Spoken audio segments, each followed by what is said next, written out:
Long before the world trembled at her name, Deborah was but a child, the only daughter of King Ozemena of Ndoka, a kingdom carved into the bones of the mountain itself. The people called their king the Lion of the Peaks, a man whose enemies never saw the sunrise twice after raising arms against him. But behind his crown of irons and scars of war, Ozemena carried a burden. No son to succeed him, only Deborah, small and wide-eyed with coils tied in beads and a spirit too restless for the silky gowns of the courts. When other children played with dolls, Deborah dragged bows twice her size across the courtyard. When the courtmaids tried to braid flowers into her hair, she snatched the blooms and tied them to arrowheads instead. And when her father watched her stumble, trip, and fall again, he did not scold her, he only smiled, a shadow of pride in his warrior eyes. "Father," she asked one evening, when the sun painted the mountain in blood orange light, "why must I learn the bow and not the flute like the other girls?" King Ozemena clutched before her, placing the one handle of his spear into her tiny hands. His voice was deep, steady, carrying the weight of prophecy. "Because, Deborah, the mountain does not ask who climb it, man or woman, child or elder. It crushes all who are unprepared. And one day, the storm will climb to our gates. When it does, the mountain must have an air strong enough to stand." From that night on, her training began in secret. At dawn, while the court still slept, Deborah followed her father into the forest. Bow in hand, she learned to breathe with the trees, to track the stark silent steps, to strike without trembling. At dusk, she sped with wooden spears, bruises blooming across her arms like war paints. Servants whispered behind her back, "A princess with a calloused palms? It is not fitting." But Ozemena silenced them with a single rub. "Fitting or not, she is mine." Years rolled like stones down the valley. The child became a woman, and the young woman became something more, a storm waiting to break. Her father's eyes, though proud, grew heavy with the knowledge of time. One evening, after a long sparring match where Deborah struck his wrist and disarmed him for the first time, he laughed, yet there was sorrow in it. "You are ready," he said. "For You're what?" ready. she asked. "For the day I'm no more." She froze, the weight of those words heavier than any armor. He placed his palm on her cheek, his voice low, almost a whisper.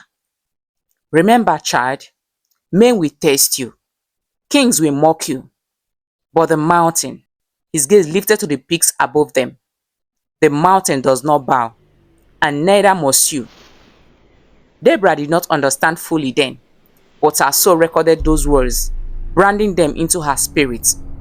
Fate moved swifter than she could imagine. Not a year later, the banners of Ndoka village were lowered to half-mast. King Ozemena, the Lion of the Peaks, is dead. Some said to poison, others said to betrayal in the hands of neighbor who long envied his throne. The kingdom wailed, drums of mourning echoing through valleys and villages. Yet amid the sorrow, whispers called like snakes. There is no heir, only a girl remains. In the shadows of taverns and courts beyond mountains, enemy lords sharpened blades and schemes. The lion is gone, the cub is weak, the mountain will fall. But in the torchlight of the funeral pyre, as flames devoured the body of the king, Deborah stood armored in steel and fall, her father's glowing spear in her grip, her eyes once a child now born with the fire of inheritance. She lifted her voice above the cries of the people, a voice no longer soft, but carved with thunder. "If they think me weak, let them come. If they believe a daughter cannot guide her father's throne, let them climb. And when they do," she raised the spear skyward, firelight dancing along its edge. "The mountain will remind them why it never bowed." The people fell silent, then roared her name into the night. "Deborah, Deborah, daughter of the lion." And in that moment, the storm her fathers foresaw had finally arrived. The drums of mourning had barely faded when the first shadows crept across the borders of Ndoka village. Riders came whispering from the valley. Enemies caught on the move. Campfires spotted in the night. Deborah, still draped in her father's red mantle, stood in the great hall as nobles bickered like vultures over a corpse. She cannot hold the throne, one hissed. A woman? Alone? We must marry her off. Bind her to a man who can wield the spear. Better yet, another muttered. Perhaps we should rule before the kingdom falls to ruin. Their voices rose and tangled, but Deborah said nothing. She sat upon her father's throne, too large for her frame, yet she did not shrink. Her gaze was steady, cold as the mountain winds. When the nobles pressed her for a choice, she finally spoke, her voice carrying through the chamber like steel drawn for its shoots. My father taught me this. The mountain does not bow. If you seek a throne that bends, look elsewhere. But if you dare think me unworthy, come. She lifted her father's glowing spear, its light casting shadows across their faces, and take it from my hand. Silence fell. None moved. For in her eyes they saw not a child, but the reflection of the lion himself. That night, while the court whispered, enemies gathered beyond the valley. King Barak of Okuta, who once knelt before Ozemena, now laughed across the fire. The lion is dead, he told his warlords. Only a cub remains. We march at dawn. Let her learn what war tastes like. News reached Deborah swiftly. Her generals counseled retreat, to bar the mountain gate and wait. But Deborah shook her head. No, if they think me prey, I shall meet them not in hiding, but in the open fields. Let the world see the daughter of Ozemena ride. And so it was. At dawn, the banners of Ndoka unfolded in the rising mist. Deborah mounted her father's black war horse, the beast nodding and stamping, armored in steel plates. She wore the breastplate Ozemena had once carried, 4 shoulders catching the wind, her braids bound with golden rings that glimmered like sparks of fire. The valley below was a sea of enemies, shields, banners, the clang of spears. Some laughed aloud when they saw her, pointing. A girl? They sent a girl to war. Deborah raised her spear, the point glowing as if it drank the sunlight itself. Her warriors, fewer in numbers but fierce in heart, struck their shields and roared. Steel may break, she shouted, her voice carrying across the valley, but my spirit will not shatter. And then she charged. The clash was thunder, hooves pounded, steel met steel, arrows hissed through the air. Deborah rode like the storm her father foretold, her spear striking men from their saddles, her cape a streak of fire in the smoke. The enemy's laughter turned to screams, their formation breaking as the mountain daughter carved a path through their ranks. When the dust settled, the field was scarred with blood and broken banners. Deborah stood at the front, her war horse heaving, her spear dripping red.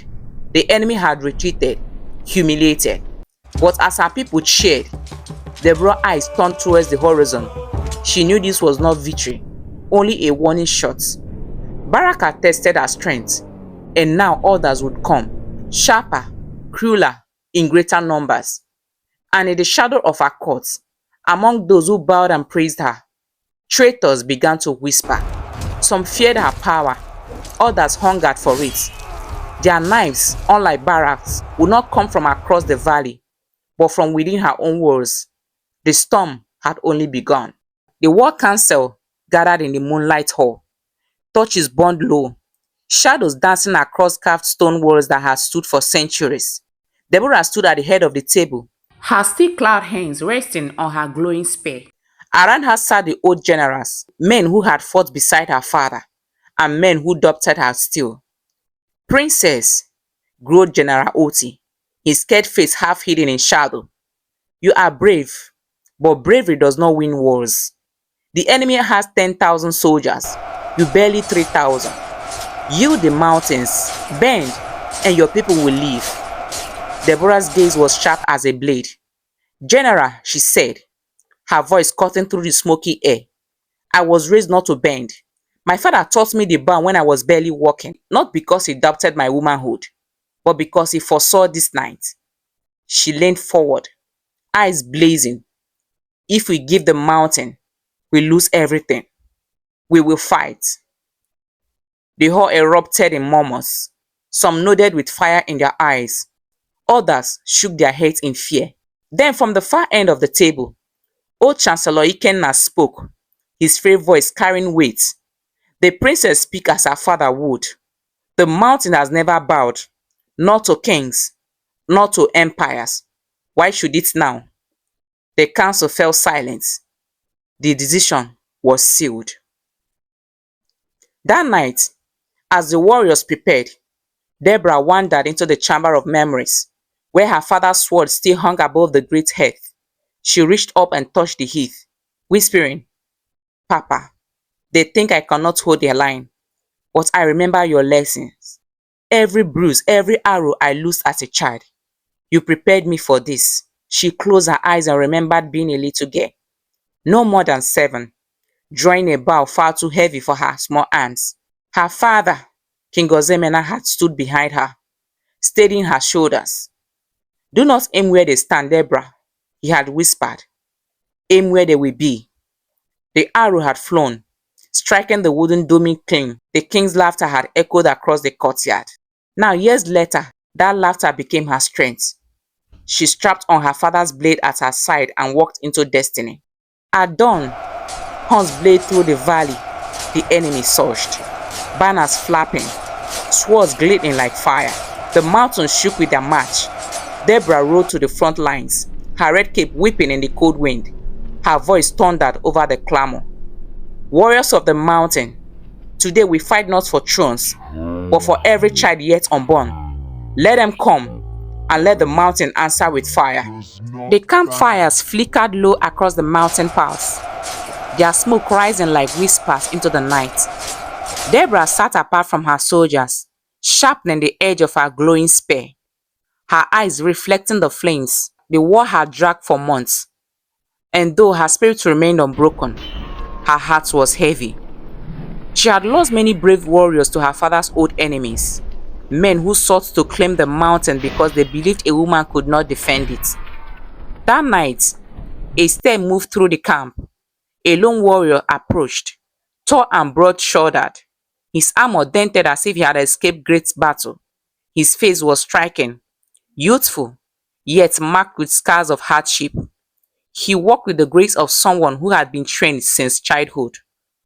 "I seek shelter," he said when brought before Deborah. "My family is gone. Raiders burned my village. I have nowhere else to turn. Let me fight for your cause, for the mountain that still stands." Deborah studied him with her sharp gaze. Something in his voice stirred her, though her instinct warred with caution. "What is your name?" "Eze," he answered, bowing slightly. "I am no one of words, just a man who refuses to kneel to tyrants." Her soldiers murmured in approval, and Deborah nodded. "Then you will fight beside us. But know this, loyalty is earned, not spoken." In the weeks that followed, Eze proved himself. He fought fiercely at Deborah's side, defending her flank with his sword as if his very soul depended on it. He lifted spirit in the camp with laughter and bravery, earning the respect of warriors who had once been skeptical of outsiders.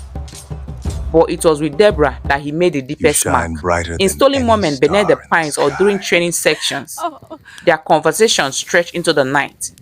He spoke of loss, of loneliness, of a desire to belong. She, in turn, told him of her father, the great king who had taught her to wield a bow before she could barely walk, who had told her that the mountain would someday test her spirit. "He believed in you," Eze said softly one evening as Deborah loosed arrows into a distant target. "And he was right. You are fire in human form." Her heart, long hardened by duty, softened at his words. She had never allowed herself to dream of love. Her life was war, steel, and sacrifice. Yet Eze's presence ignited something she thought had been buried forever. But Eze carried a secret that twisted inside him like a blade. He was not an orphan. He was the son of Lord Barak, the very enemy who sought to crush Deborah's kingdom. His father had sent him with single mission: infiltrate Deborah's camp, gain her trust, and strike when her guard was down. Barak knew Deborah's strength in battle. Brute force could not break her, but betrayal clocked in love You could. shine At brighter first, than any Eze star. had obeyed without question. He admired his father, though Barak cruelty had always cast a shadow over their family. But as days turned into weeks, his task became unbearable. Each time Deborah smiled at him, each time her hand brushed against his weight of betrayal grew heavier. She trusts me, he thought. She believes in me, and I cross my heart. I love her. One evening, after a brutal skirmish where Deborah nearly fell into an ambush, Eze could no longer endure his silence. He found her alone, tending to her horse by the firelight. Deborah, he said, his voice trembling, I must tell you something, not as a soldier, but as a man. She turned, her brow furrowed. What troubles you? I was sent here, he began, each word heavy. Not by fate, nor by chance. My father is Lord Barak. The words cut through the night like steel. Deborah froze, her hand still on the reins of her horse. Her heart pounded as if it might tear itself free. You, she whispered. You are his son? Yes, Eze admitted, falling to his knees. I came here to deceive you, to earn your trust only to destroy you. But Deborah, every moment I've spent with you has changed me. I love you. Not with the shallow love of deception, but with a fire I cannot control. I would rather die by your hand than betray you. Rage, sorrow, and disbelief weighed inside Deborah. She lifted her spear, the tip glowing as if eager for blood. Her soldier would have executed him without hesitation. She should have done the same. But as she looked at him, kneeling, vulnerable, trembling with sincerity, her heart fractured. Could treachery birth truth? Could love grow from deceit? My father taught me never to trust the son of an enemy, she said, her voice breaking. And yet here you stand, tearing apart everything I know of loyalty. Eze's eyes shone with desperation. I am not my father. I will turn my blade against him for you. Give me a chance to prove that my heart is yours, not his. Deborah did not answer him that night. Instead, she bound his hands and placed him under guard, torn between love and duty. Eze survived, though his wound marked him forever.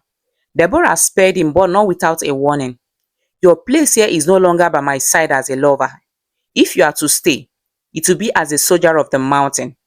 Your loyalty will be tested daily, and your bloodline will forever wail against you. Eze bowed his head. I will bear it, for you, for the mountain. The news of Barak's plot spread quickly. The betrayer shook the camp, but Deborah's unyielding judgment, mercy mixed with iron, restored faith. Her men rallied even harder, determined to guide their queen who had almost been struck down from within. Deborah walked once more to the cliff's edge, where banners snapped in the wind. The valley below lay peaceful for now, but storms always brewed beyond the horizon. Eze joined her silently. His scared sighed, a reminder of his treachery and his choice. The mountain does not bow, Deborah whispered, her voice fierce. Eze lowered his head. Nor does my heart. She did not take his hand, not yet, perhaps not ever, but she allowed him to stand beside her, and in silence that was enough. Barak, impatient for results, reached out through spies hidden in the camp. He sent word and a go to a discontented warrior, one who envied Deborah's leadership, one who grumbled that no woman should lead men into battle. Kill her, Barak messenger said, placing a dagger into traitor's hand. You will be rewarded beyond your dreams. If Eze cannot do it, someone else must. Strike from the east gate, Oti hissed. The defenses are weak. By nightfall, the princess will fall. The captain grinned, and when she does, the mountain will bow. But faith has a way of uncovering secrets. A young Scot, barely 15, had trailed Oti, suspecting his unease since the council meeting. His name was Chike, son of a fallen archer. He ran breathless back to camp, crashing into Deborah's tent. My princess, he gasped. Oti has sold us out. They come for the east gate tonight. Deborah froze, her jaw tightening. For a heartbeat, she wanted to collapse under the weight of betrayal. But her father's words rang in her mind. Do not aim where they stand. Aim where they will be. She gripped Chike's shoulders.